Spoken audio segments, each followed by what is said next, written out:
to the Starry-Eyed podcast. My name is Brendan. And I'm Jen. On this show, we chat about all things Williams syndrome.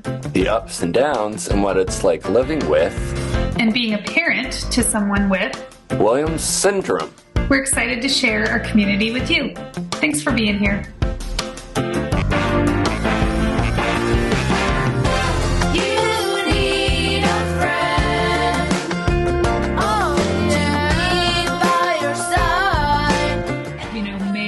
Is Awareness Month, and probably from the time that we launched this podcast, this has been an episode that we have talked about, right? Because there are real challenges in our community, health-wise, that many people with Williams syndrome face, and this is the extreme of it, right? But this is also a critical reason why we do so much advocacy and so much awareness, right? Like the health issues that our community faces can be significant. It is important for our medical community to know about Williams syndrome and be prepared to support individuals with Williams syndrome. And it's only by sharing these stories that we start to correlate the power of that connection, the importance of that connection. Mm-hmm. Mm-hmm. But it's hard. It's hard to hear about. It's hard for obviously parents to share. And it's hard for us all to hear because for me, listening to the stories, I'm thinking of my own child with Williams syndrome, and I'm thinking about those moments of uncertainty that I had, and every single health thing that happens with Stella, you guys, it doesn't matter how small it is, it's a big deal for me. Mm-hmm. Mm-hmm. But I'm always thinking about it could be a bigger thing than I'm preparing myself, right? For you, are you ever when you're feeling off or you're feeling, or you get sick, does your mind ever go okay, what crap, here we go. What's going on now? With COVID, because I had it twice back to back in a matter of 3 weeks. I had it for a week, was fine for 4 days, and then tested positive again. Oh, you were one of those guys. Yeah. Yeah, and in that whole process, I was like, oh, snap. And in that whole process, I was like, I really hope I don't end up in the hospital, because then it would have been real serious. Plus, my parents both got it and had long-term COVID afterwards. So, yeah, that's when it really hit me okay, I have to be really careful. I gotta watch myself so that my blood oxygen levels don't go below a certain number, or if something gets worse, then I have to be I can't keep it in. I have to tell my parents this is getting worse. I have to do something about it. Otherwise, I don't know what the outcome is going to be. So yeah, and when I had my heart problem, when they told me that I might have to get, a defibrillator put in, that immediately put a red light off in my head, oh snap, I might have to have open heart surgery, So, it's parents worry about it and people with Williams syndrome worry about it, right? The health stuff is not something that leaves, our mind. And yeah, again, that's why we do the awareness. That's why we raise the money for research. That's why these stories are so important. Because we were talking about this with our guests, right? That once you're in the community, right, you're not out of the community unless of course you want to be, and then want to be, yeah, and you're welcome to leave. But we're gonna bring you back in because it's a journey, and the things that we experience as a collective community are, they're great a lot of times, but there are a lot of bad things that happen sometimes, and supporting each other, I think, is the utmost importance. So these two guests really are supporting our community, even in grief. Yeah, so we're excited for the listeners and the viewers to get to meet Jess and Tabitha. These are two people who lost their child with they both happen to be sons. They both lost their boys with Williams syndrome. They're on different points. Places, different planes in their journey with grief, just simply because of of time. I think, as you'll hear and see, It's still there. it's always going to be right there. When I found out about Sells-Williams syndrome, I coincidentally was going through therapy, and there's this wonderful poem that my therapist shared with me, and I won't get it specifically, but it like compares grief and growth. And it's basically like, if you're thinking about a tree, right? Grief is the roots that sink in, right, to the earth. But the further our roots sink, the more that we grow. And I think it's very true. Obviously, as I've been on my own, journey with life, because life throws so many curveballs at us. But, these two ladies are really showing us, what the power of grief can bring as far as love. I mean, they clearly both love their children, they love their families, and they love this community. So, Jess and Tabitha, we thank you for sharing what can be a very hard topic. And I hope our listeners appreciate this podcast as much as I do. This will be one of the most special episodes, in my heart that we've recorded, because again, it's not something we talk about a lot. All right, many croutons to all of you. Many croutons. Croutons and hearts. There we go. Got it again. All righty. Great, dude.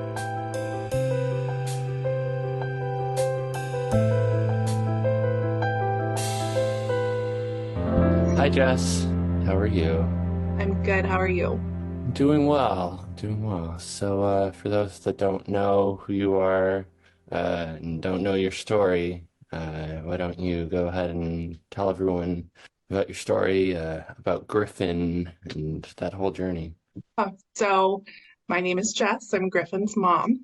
Griffin was born March 14th, 2021, Pi Day.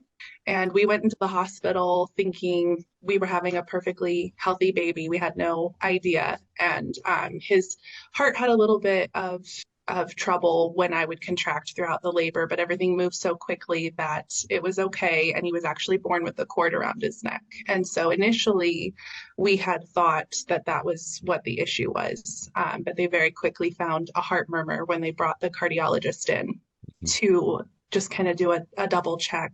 And it very rapidly snowballed from there. We were rapidly moved to the NICU. Echoes were done, EKGs, all of those things, and saw quite a few issues. He had an ASD, he had a VSD, he had pulmonary stenosis, he had SVAS. And in Idaho, where we live, there is no PEDS cardiac surgical program. So that's an immediate life flight to somewhere else if you need surgical intervention, which it was clear he was going to need that. So we were life flighted to Seattle initially, and he had his first surgery at 3 days old. And it was at 2 days, right when we got there, they immediately brought up Williams syndrome because they were concerned about the anesthesia. And we all know the issues anesthesia can have in people with Williams syndrome. And so that was kind of already in the back of my mind. And but I was so focused on, he had a heart condition and that hadn't been mentioned before. And so he had his first surgery and everything looked great at first. And we got home 26 days later, and he had re-stenosed already. And we had the diagnosis of Williams syndrome at that point. He re-stenosed, and that just I really feel like that's when our Williams syndrome journey started. And we really kind of got a better picture of what life was probably going to be like. Griffin was on the rougher end of the spectrum for cardiac issues. And he also had low thyroid function. He had feeding issues. I mean, kidney issues, developmental, you name it. He kind of got the gamut. So how many heart things did he have in total? Because you listed them off real fast. Yes. Yeah. So he had 3 open heart surgeries over the course of his life. And he had, I believe, 10 or 12 heart caths in total. And I lost count on the echoes and CT angio, and I quit counting those pretty early on. So, well, we were talking before the show started, and this episode is like really important to me as a parent of somebody also who has Williams syndrome, because I think that we don't talk about this part enough. Like, I mean, we definitely talk about the heart stuff and the medical complications and the learning disabilities, but we don't talk about like what happens when, like, you know, Frank is bad. And that's, I think, what happened with Griffin. And I know that you are sharing your story on social media. So I want to make sure that people who want to hear more specifics, like, follow you and do that. But why? I guess let's just start there. Why are you sharing your story about Griffin? So, I think when I got my first dose, that really sunk in about how uncertain life with Williams syndrome, especially when there's cardiac disease involved, was at his second open heart surgery. And the surgeon came in and said, "Love him while you have him. This is some of the worst heart disease I've ever seen, and I don't think he's going to live a long life." And, at that point, I was furious, if I'm being honest. I was really mad. How dare you discount my child who's just survived the odds so many times already in just 2 months of life. But in hindsight, I'm so grateful for the seed that was planted, because it put in me a very conscious awareness of how fragile life can be, and to really consciously consider and think, how can I live in uncertainty and unknowns in a way that is still joyful? Defiantly choosing joy is something that we say in our house, and still can soak up all the good and all the hope. And perhaps that's really what, to be able to share that with people, that it is possible. It's hard, but it's possible. And to be able to hope, even though there's not a lot you can count on or expect for certain. This is scary. One comment I get from a lot of people is, I couldn't go on if I lost my child.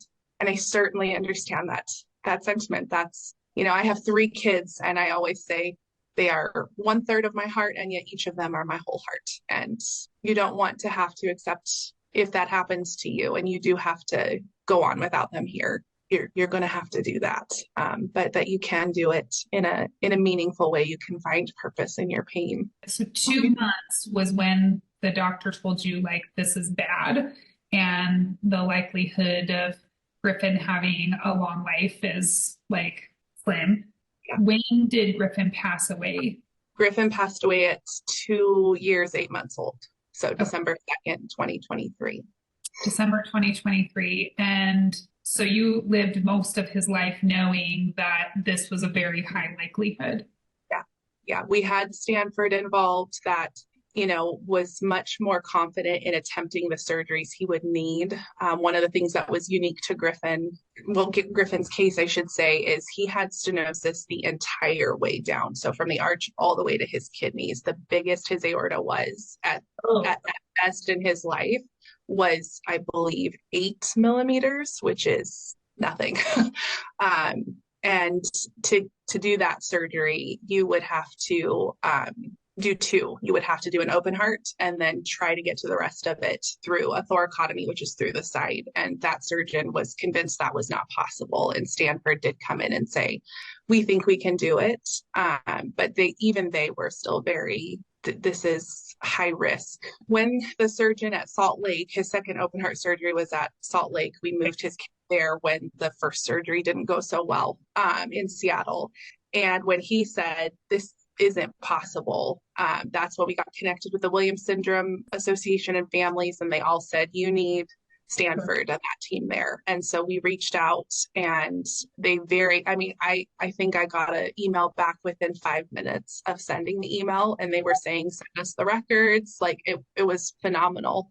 Even at that time, they saw how bad it was. Most likely they wanted to see him, but they told us to anticipate, basically having to sit and wait and let him grow and really recover as much as possible for the best odds, which is always risky. And then insurance would not cover them. Okay. So we were presented with this really difficult issue of, Stanford is a private facility. If you don't have the money out of pocket, or your hospital doesn't have a partnership with them or some kind of existing agreement, it's basically off the table. So we stayed at Salt Lake, and they started doing heart caths with stents. And part of that came about because Griffin actually re-stenosed. I would have to look at my book, but I think it was less than 2 weeks after his second open heart surgery. And he had his lung had collapsed, and he'd started bleeding out at one point. He just had a really rough go. He was on ECMO, he was on dialysis, and had just gotten off of those. And the surgeon, when they found the restenosis and the super high gradient, said, "There's absolutely no way we can do another surgery. So let's try this and put a stent in and see if that works." And that kind of, between insurance and how that all played out, kind of put us on this trajectory of placing stents, which for Griffin did not work. And so then November of 2022, we had another emergency life flight, which would have been our third, I believe, to Salt Lake, when he just kind of crashed. And they said, he's got 4 stents in his aorta, and it just, every time they would place a new stent, it would stenose right at the very end of that last stent that they had placed, significantly. And so we got back on the phone with Stanford and our doctor, and actually it was all it was a miracle is what I say, because at the same time, our children's hospital here in Boise partnered with Stanford. So any child, regardless of insurance situations, will get to go to Stanford. And, all of these hospitals are fantastic, but Stanford just has such a broad range, especially for these more rare conditions and syndromes. So it just, the stars aligned, and we got to get on a plane and go, which was not uneventful either, because that was the day after he had his cardiac arrest, and I think another turning point for Griffin. Yeah. Oh my gosh. So I guess I didn't realize that a lot of the work that you did before was like with your team in Salt Lake, and then it was sort of like, then you moved to Stanford. Yeah. It was, my husband and I had to get several different jobs throughout that year trying to get a private insurance that would cover Stanford, and they wouldn't. And there was a lot of advocacy and fighting and letters to insurance companies, and Yeah. So the whole time while you're taking care of your child who is very sick, then you're doing all this advocacy behind the scenes to get him the care that he needs. So you get to Stanford, and what was that like?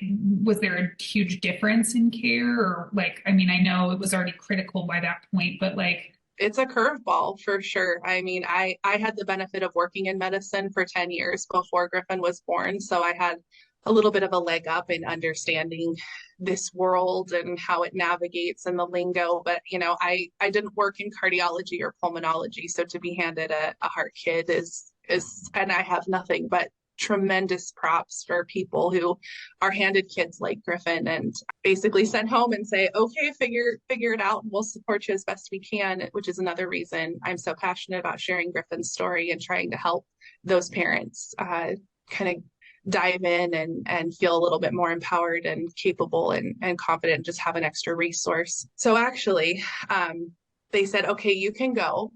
We had gone into the hospital, and they had originally told us he had the original coronavirus, but his heart was stable. And 2 weeks later, he had his cardiac arrest. And again, that was another stars aligned, serendipitous, miraculous thing, because they were getting him on the gurney, and they said, "Oh, there's a storm blowing in," because this is November. It's Idaho, so there was a snowstorm, and it delayed the flight, and that was when he had his arrest, and he was gone for 3 minutes, but they got him back. And then the next day we were able, after he was stable and the storm had passed, to get him to Stanford, and they immediately were, all systems go.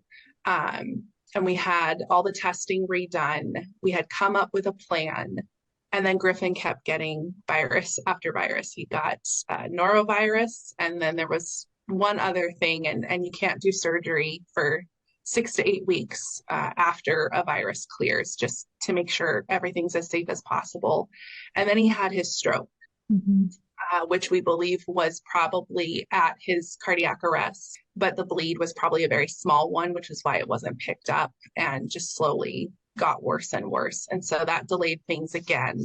And then by the time we finally got to the heart cath to make a final solid plan, things had changed in Griffin's heart again. We had initially thought his aorta was really kind of the pressing issue. But when they did the heart cath, the surgeon saw that his pulmonary arteries were actually the big issue. Again, the meeting of the minds. Is amazing how vast these teams are for these kids. They get everybody who could possibly need to be in the room and specialize in every little aspect of their health, got together and planned his surgery. And we had his first his last open heart surgery for his pulmonary arteries on the 30th of May, 2023. Wow. And that was a rough one as well, which we knew going in. His second open heart surgery was traumatic for his body. And so he was on ECMO again. He was on dialysis again. It was rough. In fact, I didn't know they were doing the surgery. This all came up very rapidly. My husband at this point and I were having to swap off between Griffin at Stanford and our two other kids while we were trying to get through the end of the school year. And I got a call the night before, he goes to surgery tomorrow. And so I was actually on the road when Griffin was in open heart surgery, and I got a call and was asked to pull over because he was bleeding so profusely after his surgery. And I stopped counting at 50 units of blood, but these people worked tirelessly to save him. You know, I can say that about every single time, even up until the very, very end, they had as much hope and faith and fight in them as any of us did for Griffin. I mean, they were truly remarkable, and I can never say thank you enough and they were a support system to us too. You know, we really developed a family amongst the medical team and other families that were on that unit as well for a lot of months, because we were there for 9 months. So that very much became our home. Yeah. So when you say, that was the next question I was going to ask you, when you say you're there for 9 months, like you are living there in the hospital, right? For 9 months. Yep. We had a Ronald McDonald room, which was a room with 2 beds and a little sitting area. But yeah, we were in the hospital with Griffin or in the room with our kids, swapping off, taking turns, just around there, around the clock. So.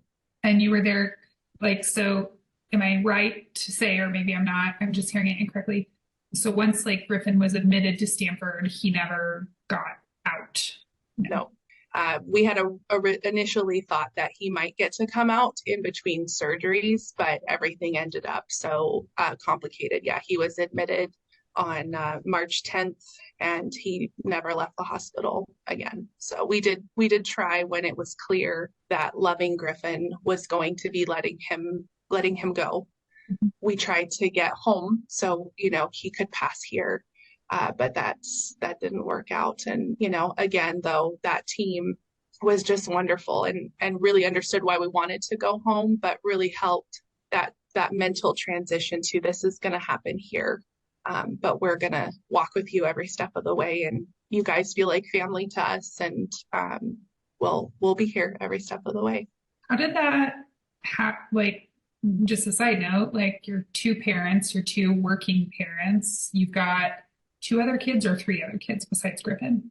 2 others. 2 others. Okay. And they're like school age. Like how does that work? How does that work when you have to drop everything in your life? It's chaos, to be honest with you. You know, we from the get-go really tried to be very open with our oldest son, who was 12 when Griffin was born, in a way that was still reassuring and comforting, but, you know, just really include him on this journey. And he always wanted a little brother, and he had to wait 12 years for a little brother. And you didn't have to ask him much. He just dived right in and said, whatever Griffin needs, I'm on board. and we could have pulled him out of school right that second and moved there, and he would have been okay with it. But it's a lot of juggling. A lot of My husband and I had to learn to communicate exponentially more than probably what would normally be required in a team to balance even when Griffin was home, I think I did a minimum of 2 or 3 appointments a week on average because he was in all the therapies. He had every kind of specialist you could need to follow up with. So even outside of the hospital, but in the hospital, it was definitely a lot of communication about what do we do that we all can kind of compromise and agree is best and figure this out. And very much one day at a time.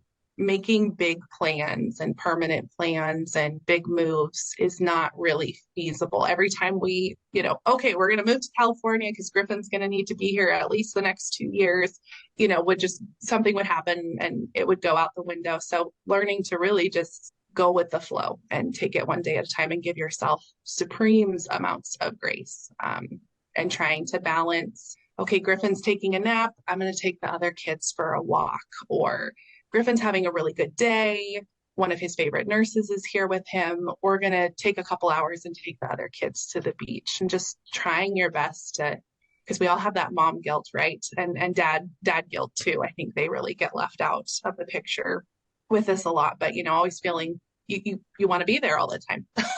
And you just can't when your kids are in 3 different stages of life and places. No, I mean, I already feel that way, so my daughter Stella, who has Williams syndrome, is 13. My younger daughter is 10. And there's a lot that I miss with my younger daughter because I'm taking care of Stella. And again, I don't have like this. So, I mean, I'm sure you felt that like 100-fold, millionfold. How did it work with like jobs? Like, how did you make it? So I worked in a hospital. I was a medical assistant in an outpatient oncology clinic for a long time. And when Griffin was born, and I recognized these were going to be long stints, I actually left my job and was really fortunate to find a work from home job. For a continuing hospitalization at home company. And that enabled me to work, be here for Griffin, entertain him. There wasn't a lot of phones or anything like that. So really just kind of the stars again aligned for us. And then we had our daughter, who was actually born 3 months early in the midst of all of this. I got COVID, and I went into premature labor. So actually when Griffin was in the hospital in November and we got that initial news from Salt Lake, I had her in the NICU. So my husband stayed here in the NICU with her. I went to Salt Lake with Griffin. But other than that, there's my husband and I just got jobs after both having to quit our jobs while we were in California and being unable to work. And again, you just kind of lean on your people and hope for the best and make the best of it. It does always work out somehow, some way. It's that has been the evidence of my life anyways.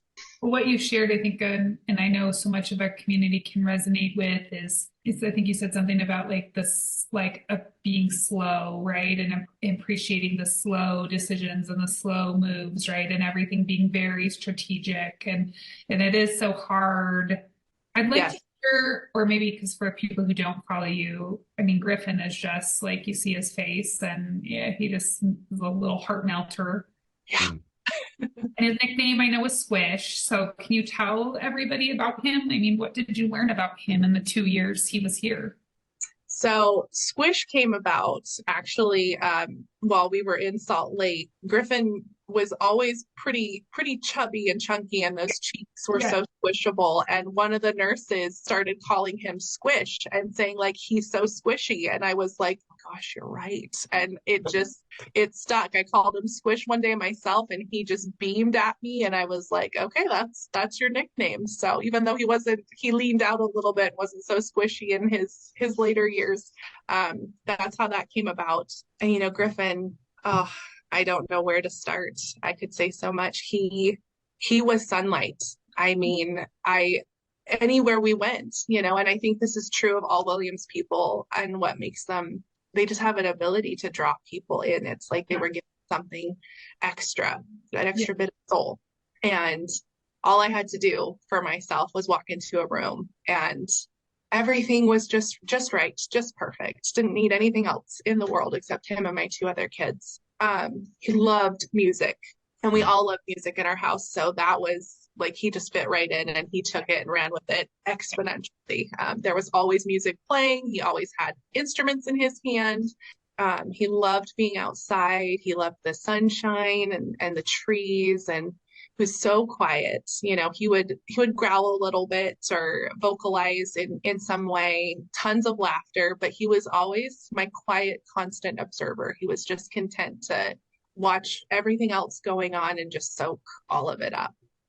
Movies were another of his favorite thing, which I appreciate because no one else in my home loves movies the way that I do, and I'm a movie watcher, so I could always count on Griffin to sit there with me and watch movies all day on a rainy day if we wanted to. But he just had so much love and was just, I mean, I talk so much about learning to go slow and defiantly choosing joy, but Griffin really was the epitome of that, and the one who taught me that. His ability and capacity to be happy no matter where or what was going on, even up until the few days before he passed, was remarkable. You know, you could walk into a room that was chaos and trauma and heartache and fear, and Griffin was just sitting there like, I don't know what you're all worried about. It's going to be fine. One way or another, it's going to be fine. And I think that's the thing that will always stand out, is just his constant joy and just like, don't cry. We're going to just play some music and dance it out and it'll be okay.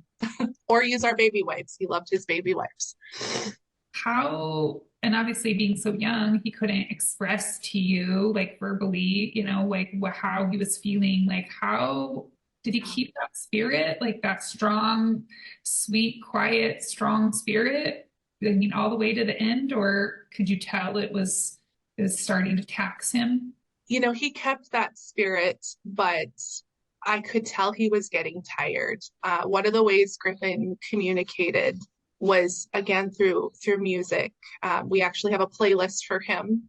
And that was one of the tools that we found and used when he was, unhappy about a blood pressure being done or, something like that. We could turn on his favorite songs and, he'd be like, oh, okay, and distracted for a little bit. And so I had his playlist up one day, and a song came on called I've Found Peace. That was a much slower song, not usually Griffin's vibe at all. He had a pretty eclectic, funky vibe, but calming, music was not his thing usually. And I had stepped out of the room to go grab some lunch real quick, and I came back and this song was playing on my phone and he was staring at it. And he looked up at me and he kept looking back at the phone. And that was really kind of the moment I knew, he was tired. And he would keep fighting if we wanted him to keep fighting, but I really believe that was him communicating that, he was at peace and he was tired and he had done what he'd come here to do. And loving him was going to be saying goodbye for here in this place in this time. Can I ask, when you made that decision, or I mean, when he made that decision, I know sometimes it's not our decision, but like, was it when you went to Stanford because you were there for 9 months, or was it soon after? Oh, in August, the doctors walked in and basically explained just how involved and how many more surgeries likely and how dangerous those would be. Once you're on ECMO and dialysis, your body doesn't forget that trauma. And so each time it's just going to be harder and harder and harder. And they knew our goal always was for Griffin to have the longest, best life possible. And living in a hospital your whole life hooked up to machines is not fun. So they initially approached us with that information. And that was kind of when the conversations started. And anyone who followed Griffin's story knows it was not linear. Many times it would be all hope is lost. And then he would be like, I'm fine, guys. Yeah. Exactly. So, we did that a couple of times. And then in October, he got he got really bad and the doctors came in and said, we think this is it, and we need to make some hard choices about what we're doing and how much care we're providing, or what would be the best kind of care for him. And we had one more Hail Mary where we did the last heart cath, which was very experimental. They had never done it before. They had the chief of just about every kind of surgery Griffin could possibly need, pulmonary, cardiac, anesthesia, in the room. And they were hoping that by doing this, his heart function would improve, because that's ultimately what happened. Was his heart had worked so hard and was so thick for his whole life that the function just wasn't there. Dr. Hanley, his surgeon there, could have definitely still done surgery, but it would not have been in Griffin's best interest or even survivable with the way his function was. And so after it was clear that heart cath hadn't worked, and things just kind of steadily kept getting worse, as far as labs and pictures, he was still very happy at this point. We just kind of slowly started pulling back care as we were comfortable. We worked very closely with the palliative care team, who is there for that part of the journey, and just followed Griffin's lead. I think that's beautiful. It's incredible how even someone who's nonverbal can still tell you everything through their demeanor and just what their body is saying. I think Griffin would have fought to the end, but his body was just wearing out on him. And everything as a parent screams, just keep fighting till the end, no matter what. But what it came down to for me and my husband was, there are really two options at this point. Well, three. There's always a miracle, right? And up until the day they, said Griffin wasn't breathing anymore, I had hope that he would have another miracle. But, it was staying in the hospital hooked up to monitors and medications and IVs for, until they quit working, or attempt another surgery at some point, and then, possibly lose him when he's unconscious and on ECMO. And, I never wanted that for him. As hard as those decisions were, I knew I wanted to give him as much good time as possible. And so when it was pretty clear that surgery was not going to be an option, and even if miraculously somewhere down the road, after continuing to live in the hospital, it probably wasn't going to end well for him. And I didn't want him to go like that. I wanted him to be as happy and playful and just surrounded by all the things he loved best as long as possible. Yeah, absolutely. And we got that. And now, so that is all consuming, right? That was all consuming in your life, and then you go home. Yeah. And what are so December, you said? December. December 2nd. So it's been 5.5 months. That has been nothing like what I expected. I don't know that I had expectations, but it's hard. I mean, I still will, be sitting on the couch watching a show and think, oh gosh, I got to go do Griffin's medications, because, he was on so many meds for his whole life, and we would draw those up multiple times a day, every day. Or, I'll be sleeping and I'll hear the oximeter, I think, beeping, because he had to wear an oximeter at nighttime. And it was definitely a realization, like, Griffin was so much of my purpose. I had quit my job. I was his full-time caregiver. That was so much of my purpose and my identity. And I'm so grateful that we have 2 other children. My 1-year-old Reagan is a Spitfire. You can't be sad too long around her, because she's just larger than life and the life of the party. But it's been hard. And I think the thing that I'm realizing at this point is grief actually gets harder before it gets better. Yeah. I'm speaking, ahead of time, completely off assumptions, but, because now we're at this point where the world is moving on in full, everybody's gone and getting back to their lives. And that's a wonderful thing. That's not wrong at all, but you're still kind of in the epicenter of what feels like this nuclear explosion, and just going, wait, what? In fact, when I first got home, I had to go to the grocery store, I think 2 days into being home. And this wonderful, lovely cashier is just telling me all about his life and all the good things that are happening. And I actually it just was word vomit. I said, why are you talking like life is normal? I like, Like, stop talking. don't know what just happened. The whole world just ended. Yeah. Yeah. So it's definitely it's a journey, and it really feels like starting a whole new life. You don't go back to life before Griffin, or insert whatever name you would like. You have to start all over and really reinvent, and you are completely changed. Yeah. Yeah. And you can't quite put words into that. It's just it makes perspective so pinpoint so much of the time. How, now that we're in Awareness Month, right, and we're talking about Williams syndrome, and our objective is to spread awareness about Williams syndrome, but also to raise money for those with experiencing Williams syndrome. I guess maybe like share with us just like what that means to you now, of a parent of somebody who, like was on the severe end of Williams syndrome. Yeah, it was always important, but it's like hyper focused now, because research means hope, and means that's really it, right? Hope and chances. And one of the facts that stood out during Heart Awareness was the money that goes to cancer research is 3 times what it is. I mean, millions of dollars over for heart research. And then, compound that even more because Williams syndrome is such a rare syndrome. Yeah. And there's not a lot of incentive, unfortunately, is the word that's going to be used in that world, for people to develop medications, to research surgeries.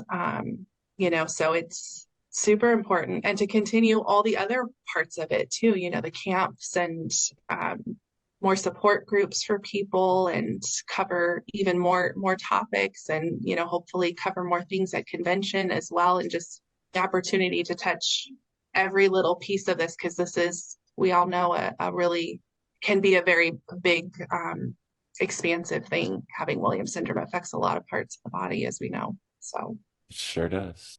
Well, I feel like I just cried this whole show. I'm sorry.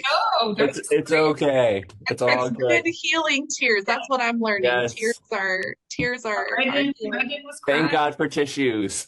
Yes, I have a whole box. Oh, yeah, I have a box right here. Mom handed it to me as soon as I started crying. I was like, oh, great. Most of the people in our community that are listening are going to be in the Williams syndrome community, but I'm sure there's other people who are supporting individuals with disability listening. Is there any advice you can give to parents going through like this level of medical trauma? Is there anything that you would say to them that you don't feel like you said already? I mean, you've put so many good nuggets here. Like, I'm gonna have to listen back to it and just cry because. Thank you. One thing that someone said to me in the beginning, when I so often felt so lost, so overwhelmed, was just do the next thing. That was it. Don't plan, don't think ahead, just look at what's in front of you and do that next right thing. And I think that's the biggest thing I would encourage people, because it's overwhelming and it's hard, and there's a good chance that that's probably not going to change if you have a medically complex, fragile child. So just, if you can practice the art, and it is an art form, I have learned, of being present, being here now, and just do the next thing, you're going to be amazed at how far that takes you. I think that's very good advice. I think that's the secret to life for everybody. So where can people follow you if they want to learn more about Griffin's story and just see your journey? Because you do such a great job of writing about your journey. And yeah, so we're on Instagram, and I recently got on TikTok as Life in Griffinland, and Facebook, we're Griffin's Mighty Heart Brigade. That was the support group page. So I update all 3 of those still. Yeah. It's amazing. Well, thank you for sharing your journey. It's a lot. And just thank you for having me and being willing to discuss this, because I know it's a hard one.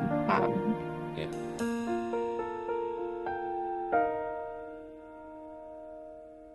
Hi, Tabitha. How are you? Oh, good. How are you? Doing well. So, for those that don't know who you are and don't know your story, why Mhm. don't you introduce yourself and tell everybody a little bit about yourself? Okay. My name is Tabitha Toney.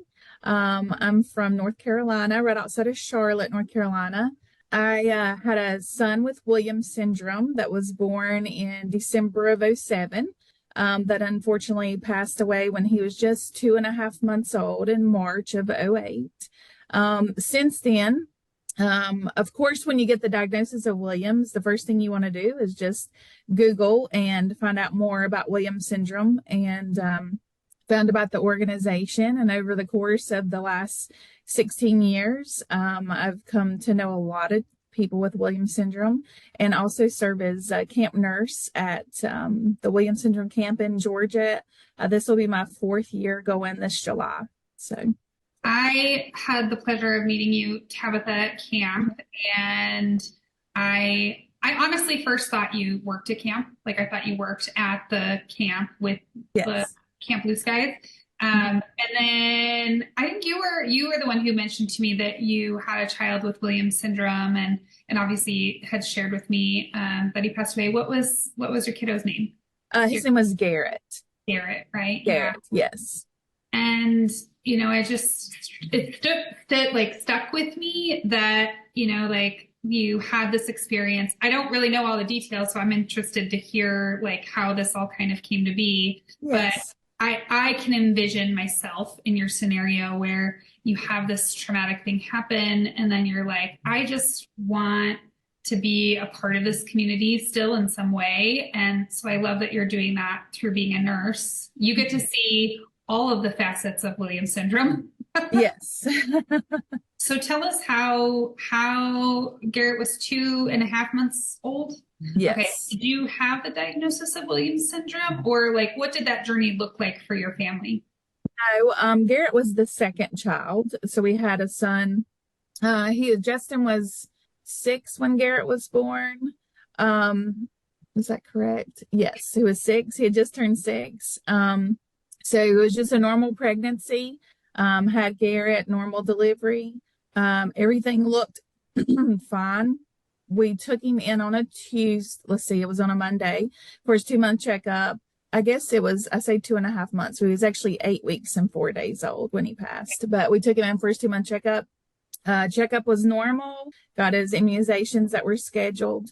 It was the next day that he had woken up and was extremely fussy. And that was one of the things with Garrett. He was different than Justin in the fact that he was extremely fussy. He was a slow feeder. And so it required a lot more attention. I'm just thinking with a second child that it's just different. I'd heard having a second child would be different than the first one. So I didn't think anything different about it. And it was that particular Tuesday that he woke up extremely fussy, and was feeding him, and he stopped breathing. So I was able to get him back and called the ambulance, and they took him to the hospital. Initially, they thought he had RSV. They noted the x-ray that he had some kind of infiltrates in his lung, and his heart was slightly enlarged. Never once did we know this. So he, over the course of the day, he ended up coding a couple times and passing. And it was the physician that took care of him that said, hey, this usually doesn't happen. We need to do an autopsy to determine the cause. So we did that. And initially, the day after, they said that they thought he had coarctation of the aorta. That did show up on the autopsy, but he thought that there was more to it. It was just an intuition. So he actually, unbeknownst to us, sent his heart and lung tissue to Wake Forest Baptist, which is a big hospital in Winston-Salem, North Carolina. And they actually did further studies. And it was a couple months after Garrett passed, I think it was in May of '08, that we got a call from our obstetrician and said, hey, we need to bring you in for genetic counseling. We're not sure what it was, but at first they thought it was like a lysosomal storage disease, because they found like a substance in his tissues that looked like it was like a fatty deposit.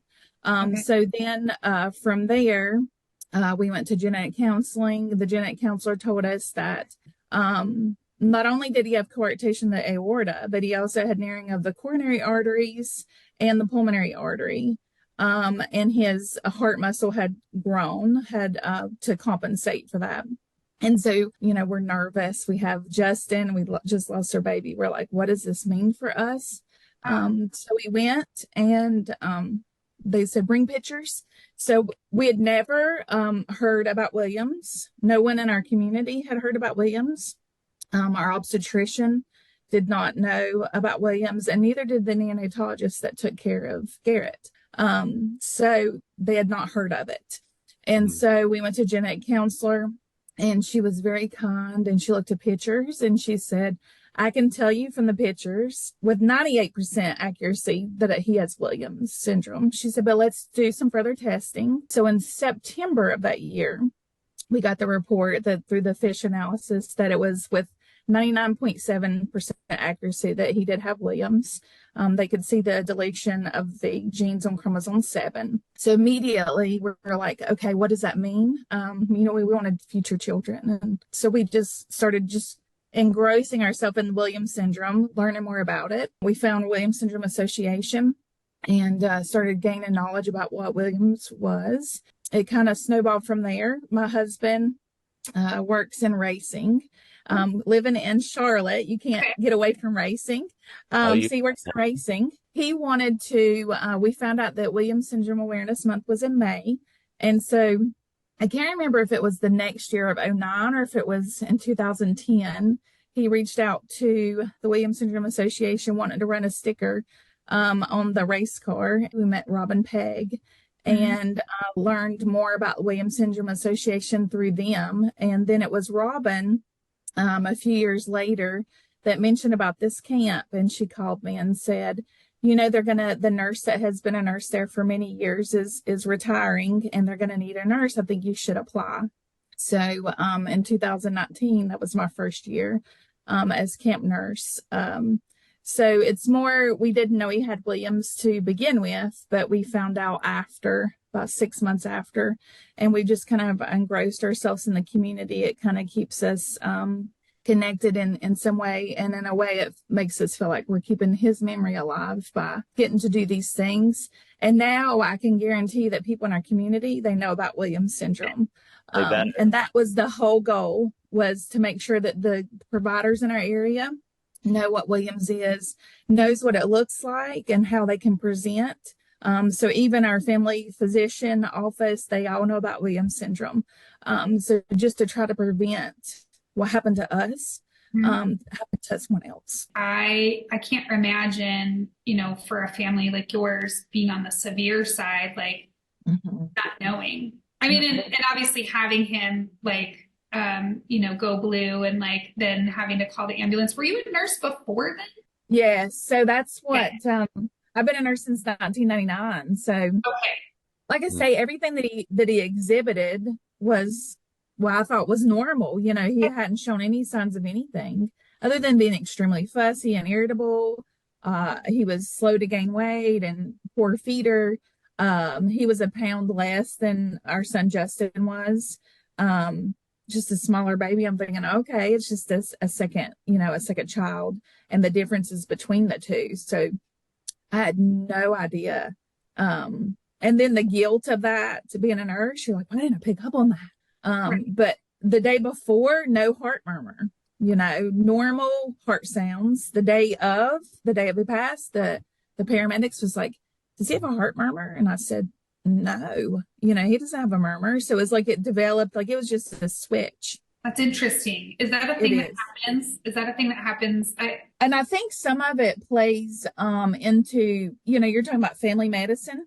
Versus a specialist. So they're more attuned to hearing things like that, and I was just a mom, so being just a mother, not medical, not wearing my medical hat or my nurse hat, just going off of what was being told. You know, I didn't go in and listen to his heart because I didn't think anything was wrong. And so did he pass, I don't know if this is like a too deep question, but did he okay. pass away from the heart complications, or what ultimately did they think Yes. contributed? Yes. So the day of, like, I took him on the doctor on March 3rd of '08, and he had all his shots and everything normal, progressing. And he had gained, like, he was like 9.5 pounds. So in 2 months, he had gained, you know, a little over 2 pounds, 2.5 or so pounds since birth. So that was good, you know.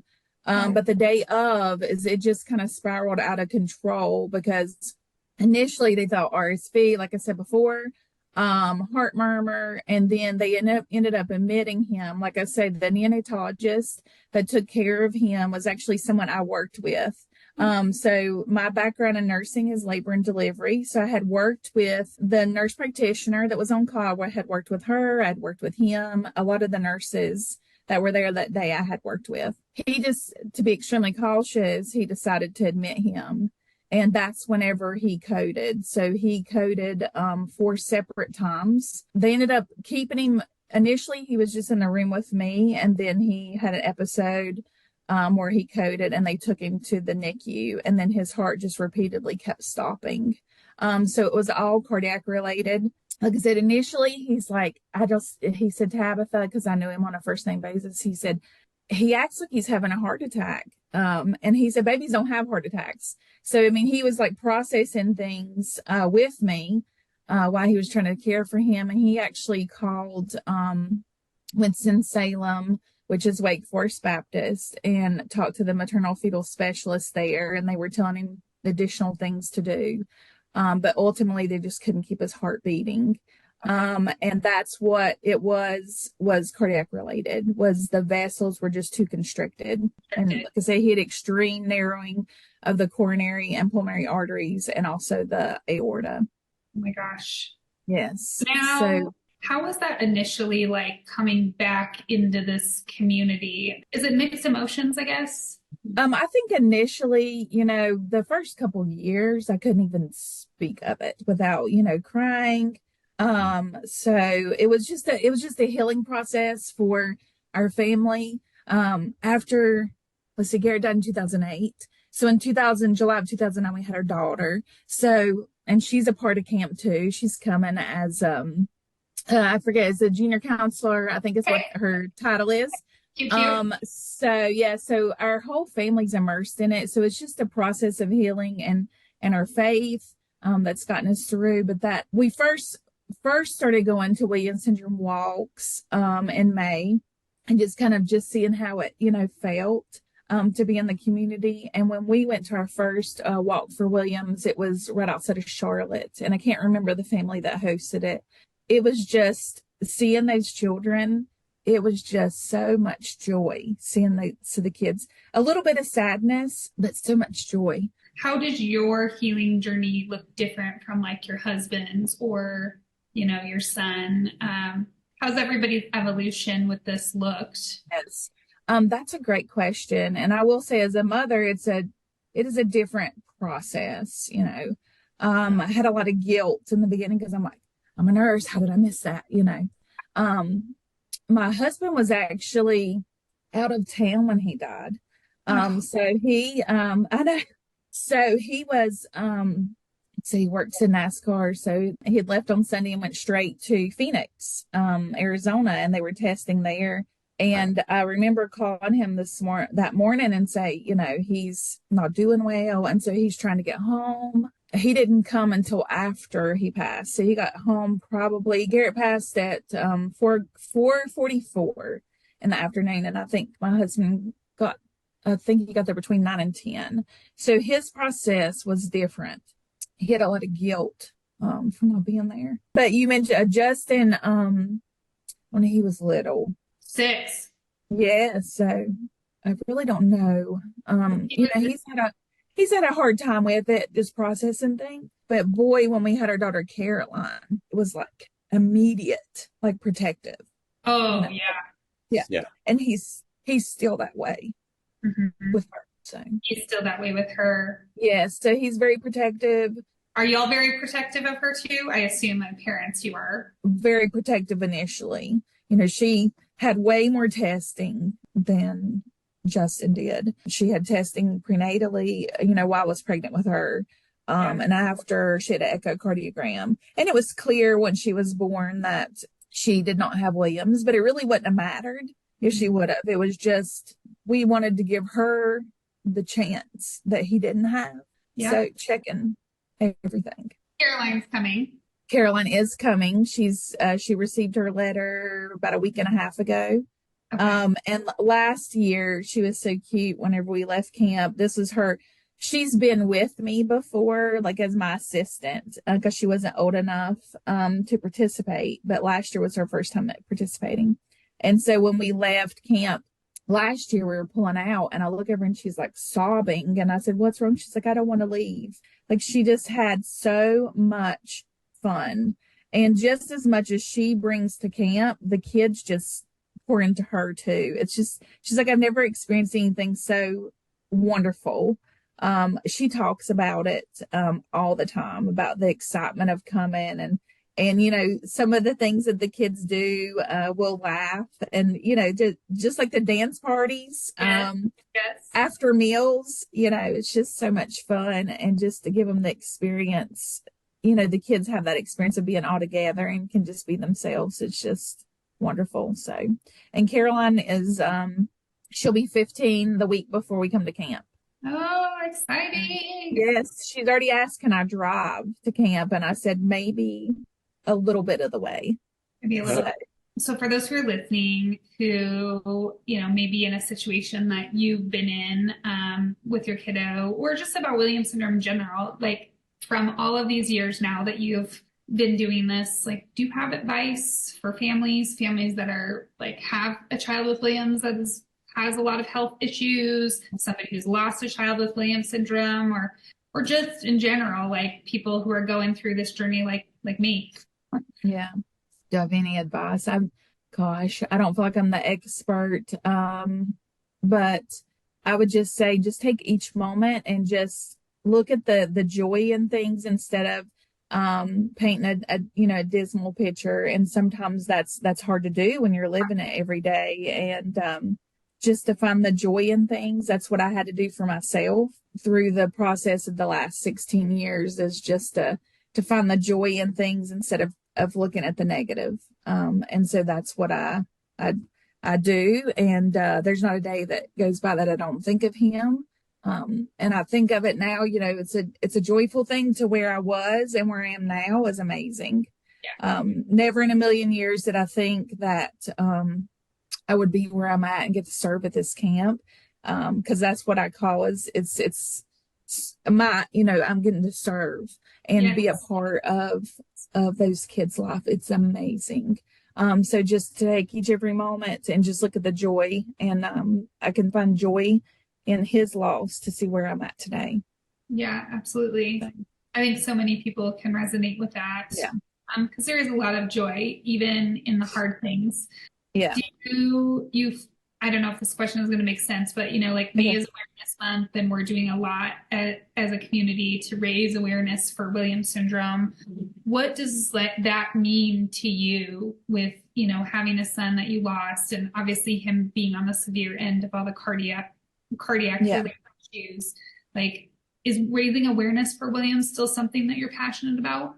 Yes, I love to talk about Williams. I try to share things from time to time with my Facebook page about Williams. It's not from a point of sadness. It's a part of, hey, this is what Williams is, and look how amazing Williams, kids with Williams, adults with Williams are. They are amazing, amazing people, and can bring so much joy and love to the world. So that's where I'm at. It's just to say, and this is what my daughter and I always talk about. Some people in the world don't know how to interact with people with special needs or people with syndromes. And the way we see it is this child or this person is just a typical teenager, a typical child, or a typical adult. And they just happen to have Williams. It doesn't define them. And we're still human too. Absolutely. And the joy and love that everyone deserves is what I want to get across. Is to know that that they just have a lot of love to give, and Mm-hmm. that's what I want to do. So even if it's not Williams Syndrome Awareness Month, I always talk about it. I'm transitioned from the bedside several years ago that I teach nursing students. Oh. So we always share on the first day of class that something fun that we did over the summer, and that's the first thing I always share is about Williams Syndrome Camp, and we're going to learn more about Williams Syndrome. I actually teach OB, so we have a genetic piece, and we talk about Williams Syndrome in class. And I share more about the disorder in that frame, so that way when those nurses go out, they will know what Williams Syndrome is, and they can add that knowledge to maybe help someone else. And that's where my focus is to get as much out to the community, so people will know. So what happened to us doesn't have to happen to other people.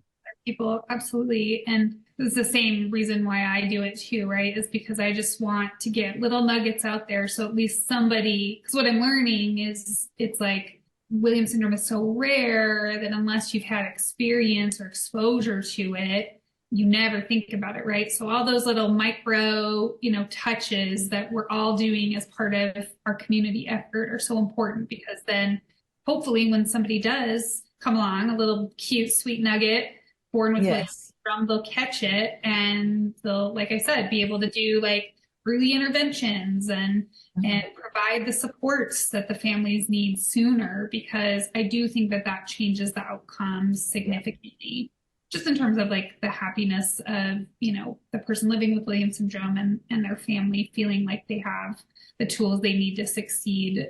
So I think that's very important. And I can't believe that you've been going to camp since 2019 and I only met you last year. I know, but this was the first year that last year was the first year they had them joined. Remember? Because they used to have kids camp the week before and then teen camp. So that's probably why. That's one thing I love about camp is like, I love to meet new people.